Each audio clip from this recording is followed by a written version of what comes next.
I think it's ridiculous to see how much of a grifter Jordan Peterson is. There was a time when, prior to October 7th, he enjoyed a large following from the Muslim community.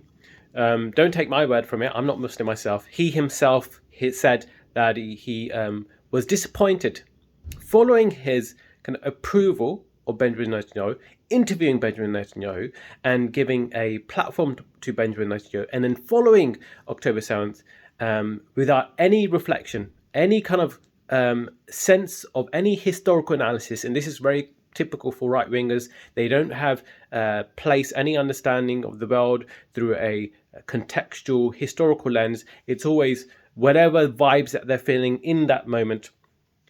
Jordan Peterson is the grifter of the last decade. He's been able to make a platform based on whatever direction the wind is going.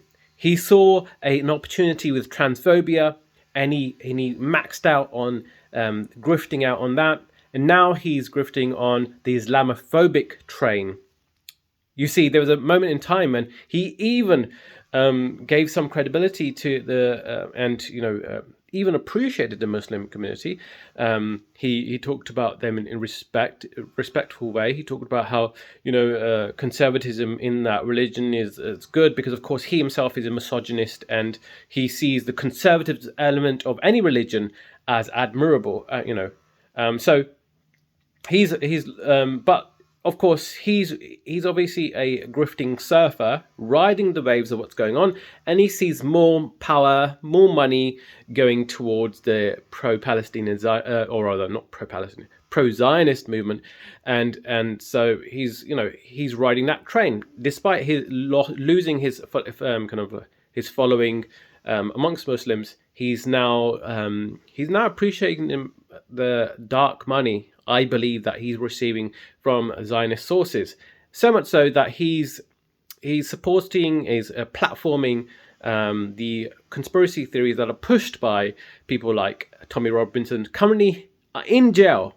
Tommy Robinson is in jail for something disconnected from the conspiracy theories that he's spreading regarding grooming gangs.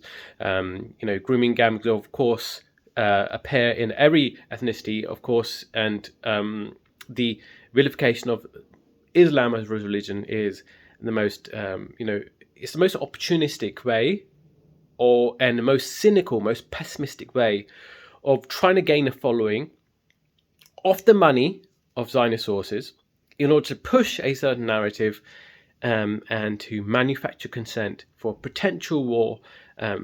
Increased volatility in the Middle East means that there's a hunger for a war amongst neocons. So a war with Iran, these people would be championing this. These people would be beating the drums for this particular war. So Jordan Peterson wins hands down the grift of the year, of grifter of this year so far. But Tom Robinson is up there. Katie, I believe Hopkins is up there.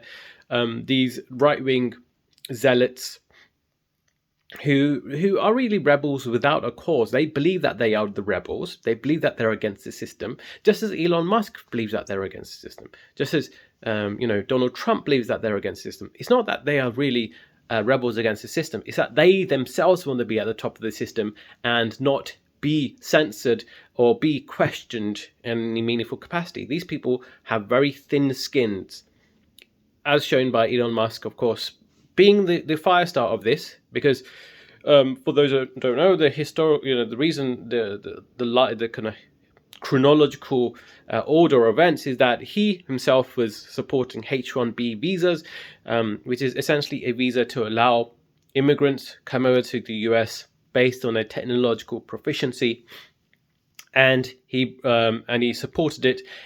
And this was a problem for his far right followers amongst MAGA, who saw that he was not being particularly racist, not to their liking. So he had to hone in on this talking point pushed by Tommy Robinson, which is a really Islamophobic, racist, and untrue conspiracy that somehow it is because these grooming gangs are Muslim that they are committing such nefarious actions.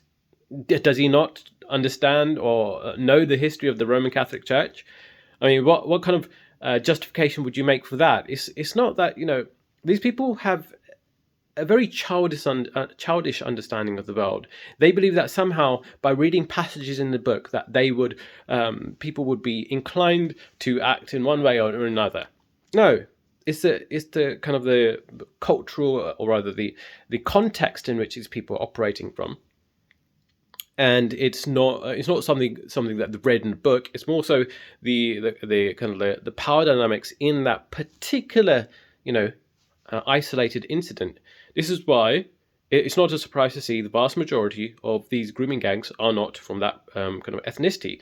So when you put these all together, you paint a picture that is realistic, when you paint a holistic worldview, then you realize actually these people are talking out the arse. They riding a wave of opportunism for their own benefit. And Jordan Peterson sits right up there, and we've seen him getting even blasted by the likes of Piers Morgan. Piers Morgan, of course, being that that self-described enlightened liberal who tries to see both sides, even though he's constantly factory resetting regarding the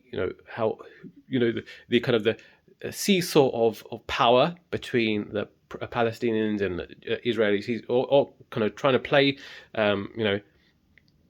play devil's advocate, and he pretty much is the devil's advocate in terms of Zionism. But when it comes to Tom Robinson, at least he makes some sort of criticism of it, partly because of the fact that he is taking home the point of Nigel Farage. Nigel Farage now seems like the centrist in compared to like the far right weirdos who are trying to who see that Nigel Farage isn't far right enough. He's not he's not Islamophobic enough, and so that's where we are right now.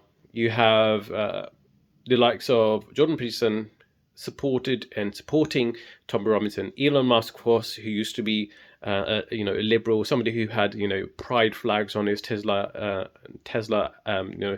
advertisements, supporting Pride Month. Now he's like gone full on far right, and partly because of the fact that Elon Musk cannot separate fact from fiction. He cannot separate fact from his emotions.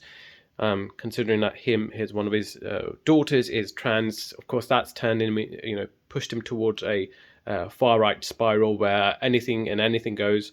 There is no limit for this particular unsavory character, even though he sees himself as like a cool fella, cool dad. No, this guy is a cringe lord, and so.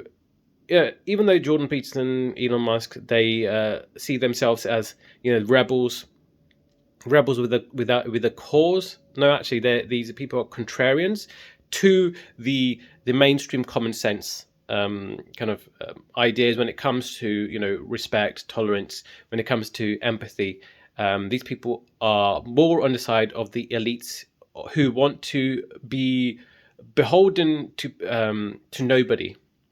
So really, so you'll hear that they support the idea of a kind of a system of royals, for example, a system of a king and queen at the helm of power, rather than being at the helm of democracy. They see democracy itself as a threat to power, because these people don't believe in freedom for all. They believe in freedom for those who are determined in a social Darwinistic point of view. In terms, they believe in might makes right, and this is what we're dealing with. We're dealing with what I consider the left, the more progressive elements of society. These people care about giving everyone a chance, everyone an opportunity. That's everyone has a kind of internal intrinsic value, which the likes of Jordan Peterson and Elon Musk don't believe. They believe in social Darwinism, which means that certain people have the right to dominate others. Anyways, there's much more to discuss on this. Hope you enjoyed this video. Please like, comment, and subscribe. That'd be very much appreciated. Thank you.